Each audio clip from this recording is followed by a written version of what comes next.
جب مشہور برطانوی بحری جہاز ٹائٹینک حادثے کا شکار ہوا تو اس کے آس پاس 3 ایسے بحری جہاز موجود تھے جو ٹائٹینک کے مسافروں کو بچا سکتے تھے۔ سب سے قریب جو جہاز موجود تھا اس کا نام سیمپسن تھا اور وہ حادثے کے وقت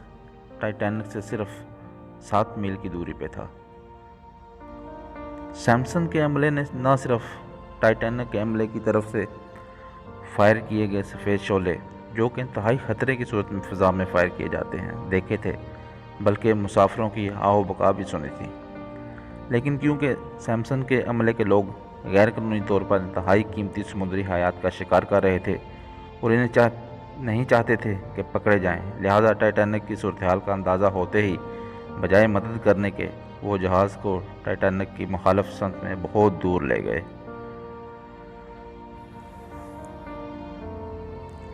یہ جہاز ہم میں سے ان لوگوں کی نمائندگی کرتا ہے جو اپنی گناہوں بھری زندگی میں اتنے مگن ہو جاتے ہیں کہ ان کے اندر سے انسانیت کا احساس ختم ہو جاتا ہے اور پھر وہ ساری زندگی اپنے گناہوں کو چھپاتے گزار دیتے ہیں۔ دوسرا جہاز جو قریب موجود تھا اس کا نام کیلیفورنین تھا، جو حادثے کے وقت ٹائٹینک سے 14 میل دور تھا۔ اس جہاز کے کیپٹن نے بھی ٹائٹینک کی طرف سے مدد کی پکار کو سنا اور باہر نکل کے سفید شعلے اپنی آنکھوں سے دیکھے، لیکن کیونکہ وہ اس وقت برف کی چٹانوں میں گرا ہوا تھا اور اسے ان چٹانوں کے گرد چکر کاٹ کے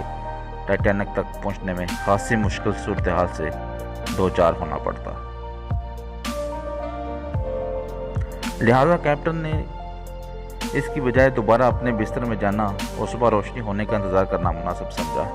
صبح جب وہ ٹائٹینک کی لوکیشن پہ پہنچا تو ٹائٹینک کو سمندر کی تہہ میں پہنچے 4 گھنٹے گزر چکے تھے اور ٹائٹینک کے کیپٹن ایڈورڈ اسمتھ سمیت 1569 افراد موت کی گھاٹ اتر چکے تھے۔ یہ جہاز ہم میں سے ان افراد کی نمائندگی کرتا ہے جو کسی کی مدد کرنے کو اپنی آسانی سے مشروط کر دیتے ہیں